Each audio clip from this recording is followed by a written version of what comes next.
Olá, bem-vindo à quarta aula do nosso curso A Queda do Lado Negro no Ashtanga Yoga. E como eu falei de mestres da última vez, então eu vim vestido a caráter como mestre yoga aqui na nossa quarta aula e também dentro da nave, né, do Destroyer do Império do filme Ashtanga Yoga. Eu vou dar a aula de hoje dentro do Destroyer, tá bom?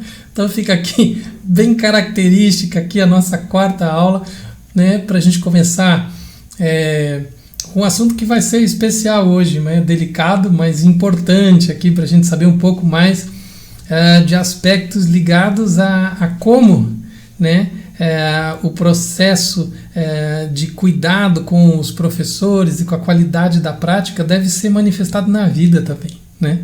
Então isso que a gente vai ver agora. A gente já lá nas aulas, na aula anterior, a gente já falou sobre a questão definida por Patanjali Yoga Sutra, Yoga Chitta Vritti Nirodha, né? O enfoque do yoga na questão do tranquilizar, do acalmar, do apaziguar a mente, não deixar a mente ser tomada, né, com a identificação das agitações, identificar-se com as emoções, identificar-se, né, com os padrões da mente, né? E agora a gente vai avaliar isso na questão de como isso pode ser feito ou não nas decisões da vida, até das decisões do próprio Ashtanga. Para comparar, eu falei das similaridades, né, entre a questão do lado negro e a questão do lado da luz. No filme Star Wars, os Cavaleiros Jedi, que são do lado da luz, têm alguns preceitos a serem seguidos, né? Assim como no yoga tem os yamas e niyamas, né? Os yamas seriam esses preceitos, né?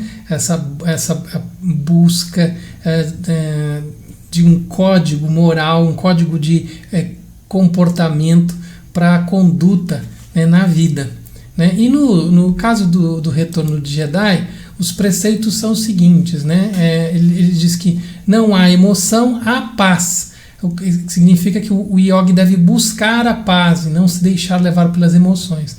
Não há ignorância, o que há é conhecimento. O yogi deve buscar conhecimento. Não há paixão no sentido de sofrimento, e sim serenidade. Deve-se buscar equilíbrio nas situações difíceis.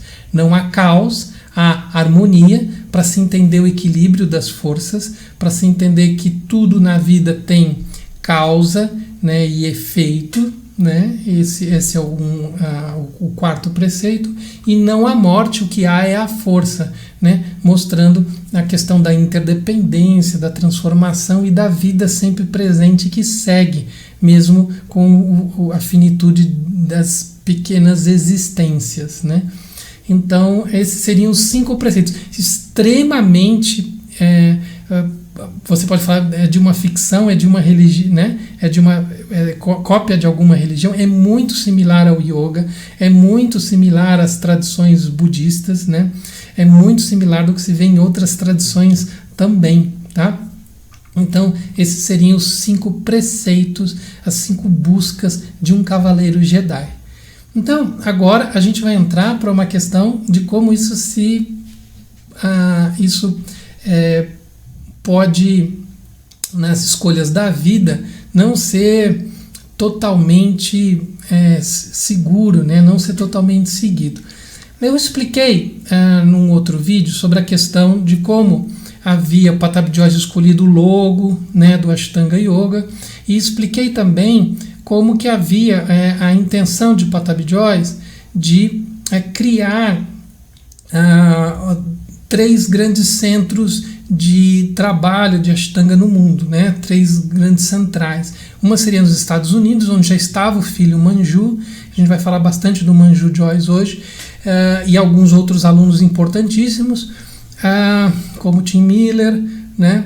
Como o Richard Freeman, né? Como David Williams, como a Nancy Gilgoff, né? O próprio Norman Allen, e também um outro na Europa, que seria conduzido pelo Lino Miele, e o terceiro seria conduzido por ele. Então o Ashtanga teria 3 centrais, de gestão na Europa. Isso depois não dá sequência, porque a gente vai ver do conflito que começa a surgir por uma briga de poder nessa relação. Mas a tentativa, a gente vê nessas fotos, inclusive, né, do Lino com o Charat, que eram fotos tiradas para os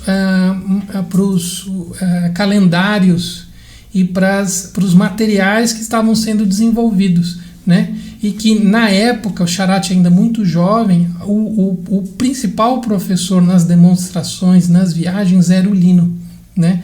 Isso nós estamos falando da década de 90, né? A partir do momento que de 85, quando o Lino começa ali a estudar, ele começa a ser o único aluno, por exemplo, que tem o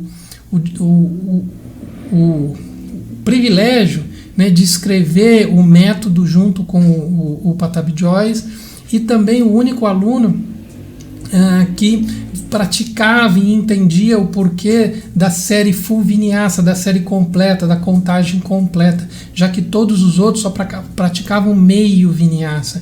Então eles não entendiam a completa contagem, os completos movimentos que envolvem a prática, né? E isso, na verdade, vem de uma profunda amizade que surge entre os dois, né? E nós temos, eu não quero deixar muito longo aqui, mas nós temos várias histórias em evidências, fotos de materiais que o Patabi Joyce deixou para o Lino como herança, né? Anotações das aulas do Krishnamacharya, né? Inclusive um pedido, quando o Patabi Joyce estava muito doente, que o Lino fizesse a abertura da velha escola de Mysore e fosse conduzida essa velha escola pelo Lino Miele. Então o Lino Miele, além de conduzir a Europa, ainda conduzisse a velha escola, a escola de Mysore, e deixasse a nova escola para a família, né? Então, mas é claro que isso não foi seguido em frente, porque houve, né, uma questão de conflito forte com a família, tanto que o Lino também, Patabi Joyce pediu para que o Lino publicasse o livro com as 4 séries. A família não queria mais que o livro fosse publicado, porque o livro era quase um atestado da importância e da herança que Patabi Joyce transmitia, né, da prática para um dos seus melhores alunos. Lembra que eu expliquei que talvez o melhor aluno nem foi o Lino Miele, né? O melhor aluno considerado pelo Patabi Joyce era o Lepedota, né? Que também a família, numa disputa de ciúmes, também afastou o Lepedota do Patabi Joyce, conforme eu entrevistei o próprio Lepedota sobre isso, né? Agora o conflito se acentua quando surge Sarah Jones, esposa de um ricaço milionário de Nova York, investidor do mercado de ações de Nova York. Ela tinha problemas de coluna, problemas sérios de saúde, e com a prática do Ashtanga Yoga, ela se cura. E aí ela se torna uma fanática do Ashtanga Yoga, obrigando inclusive os funcionários do marido e os funcionários que trabalhavam diretamente com ela a terem que praticar Ashtanga Yoga como prática de saúde, de atividade física. Seguranças, babás, todos tinham que praticar, os filhos, todos tinham que praticar Ashtanga Yoga.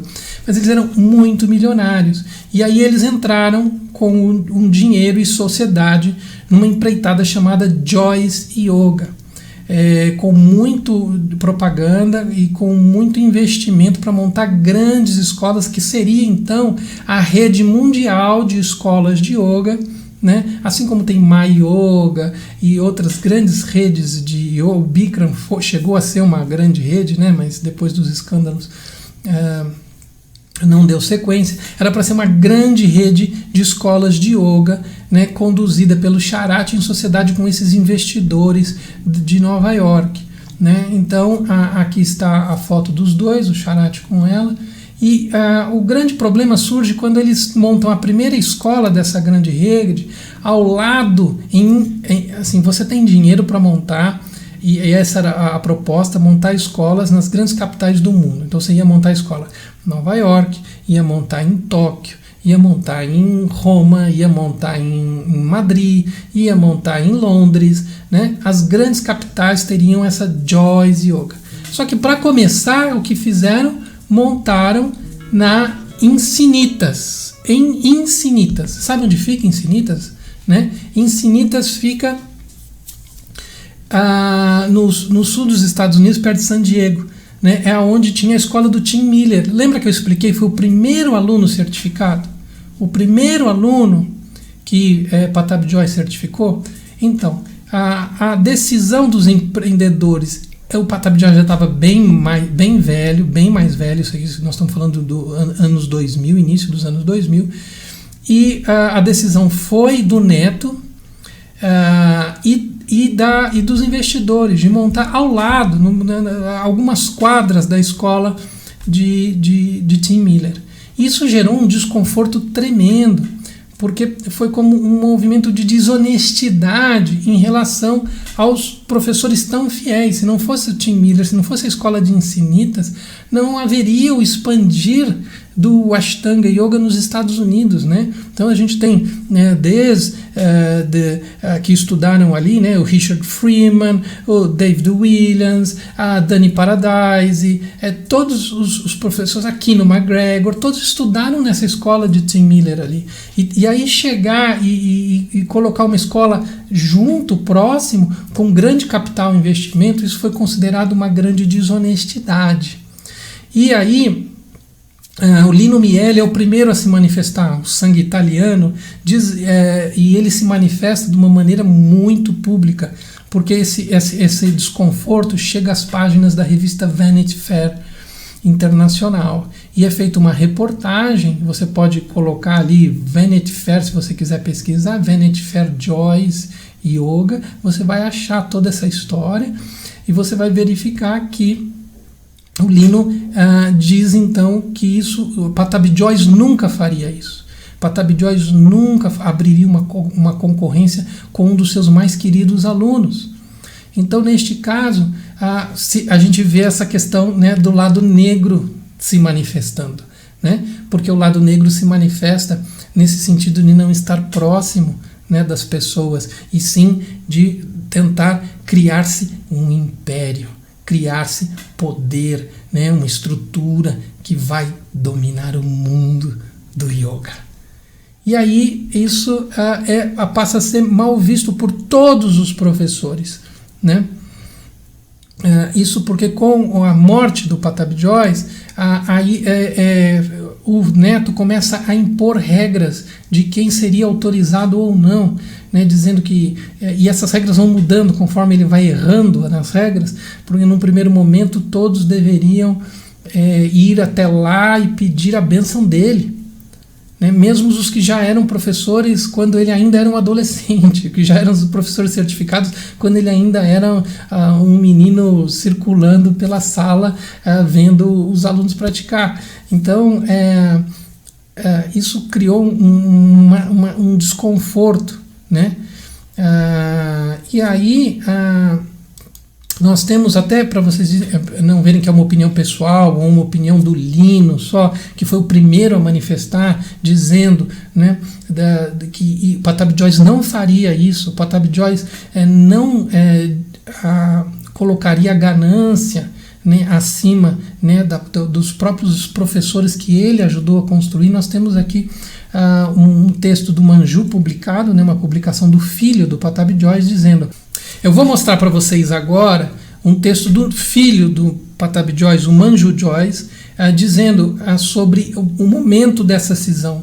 Porque no momento dessa cisão, os professores mais antigos começam a apresentar que eles são também dignos e eles estão representando os ensinamentos de Pattabhi Jois. E aí começa uma estratégia de atacar o Pattabhi Jois, né, para validar o que se estava fazendo de novo, as alterações que estavam sendo feitas a partir da morte dele, né? Esses ataques vão culminar com a questão de afastamento de professores mais antigos, desligamento desses professores mais antigos da lista, e da lista de professores autorizados, E então aqui Pattabhi Jois escreve, aqui, eu sou filho do Pattabhi Jois, eu lamento muito de ver e ouvir que professores autorizados estão atacando a imagem do meu pai, né? Que compartilha conhecimento e amor, né? No lugar de pessoas que querem poder e controle.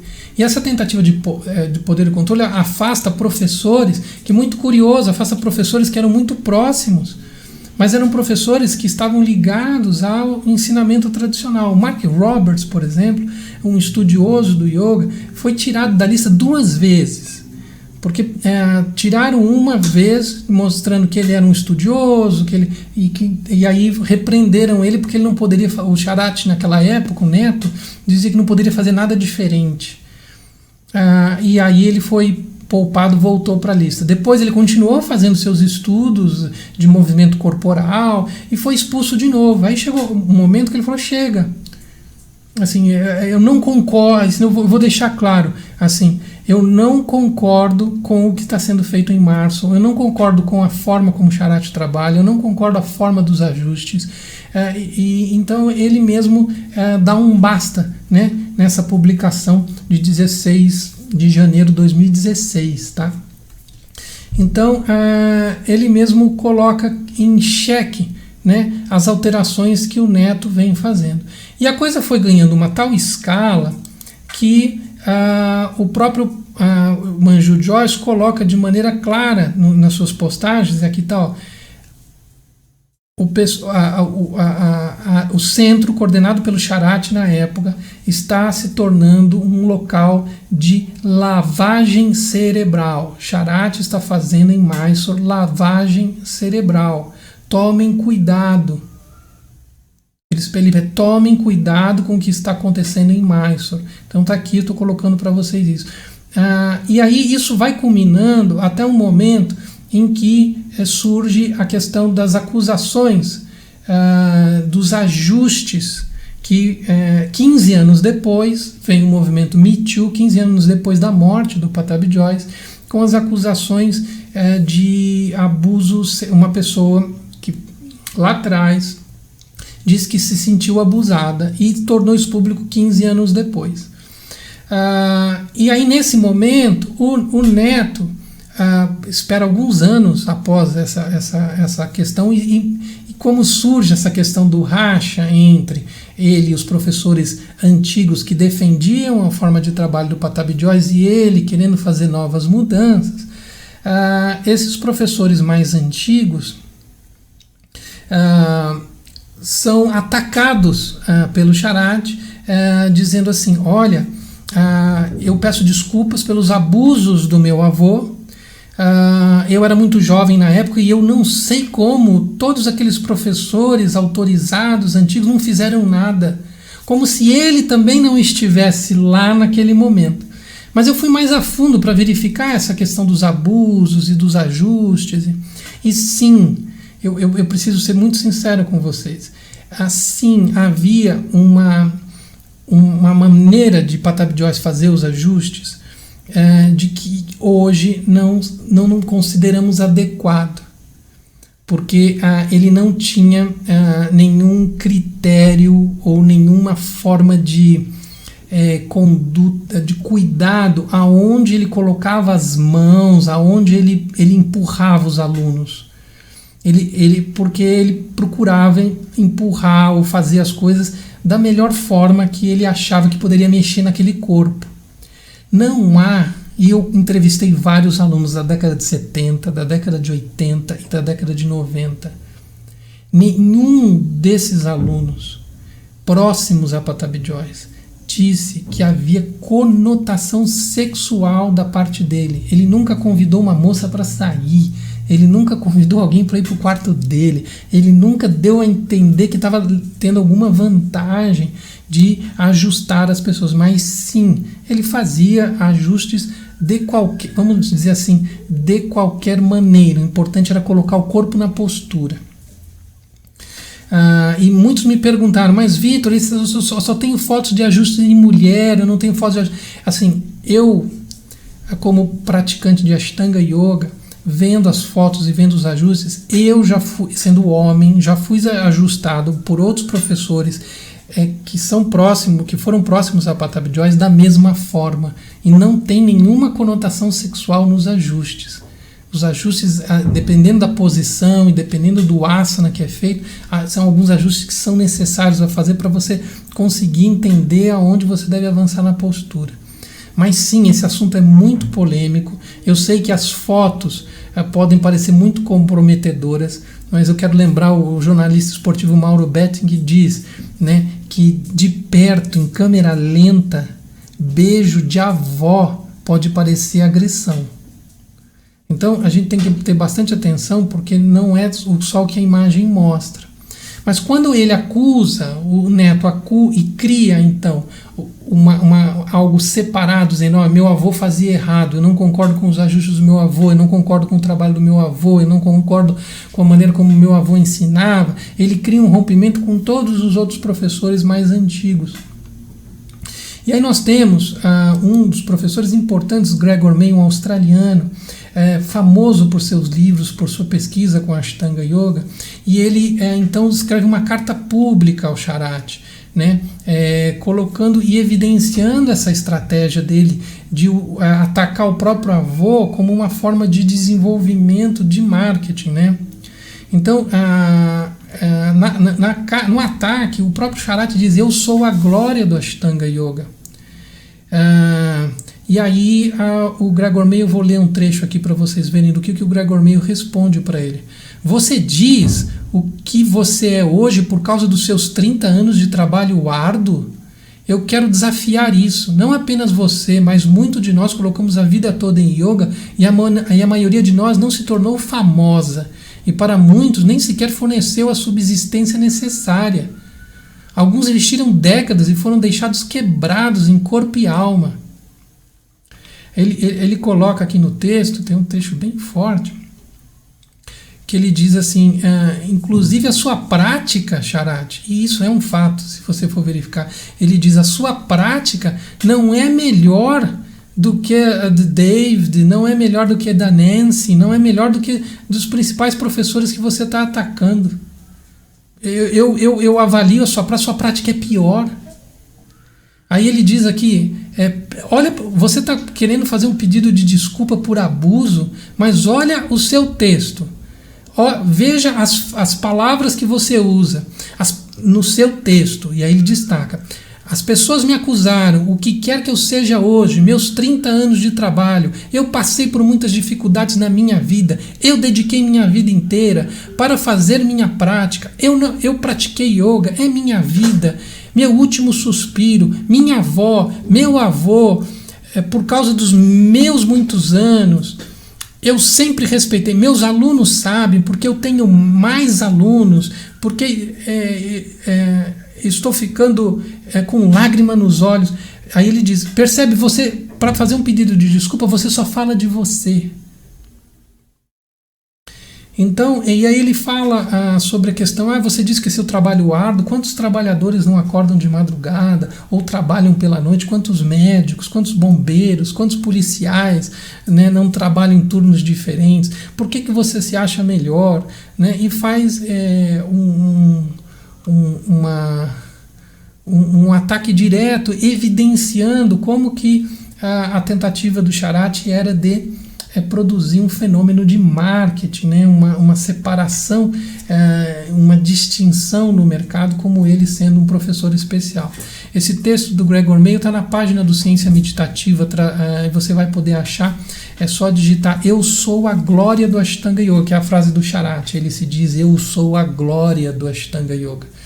E aqui nós chegamos então ao final dessa aula, que ficou longa pra caramba, mas para a gente entender o que é o lado negro, né? Quando um professor diz esta frase, né? Então, se a gente assistir o Star Wars, né, o Guerra nas Estrelas, e ver o Darth Vader, e ver o Imperador querendo conquistar o mundo, né, e querendo fazer as coisas do jeito dele, é muito similar a ver, no caso do Ashtanga Yoga, alguém afirmar: eu sou a glória do Ashtanga Yoga.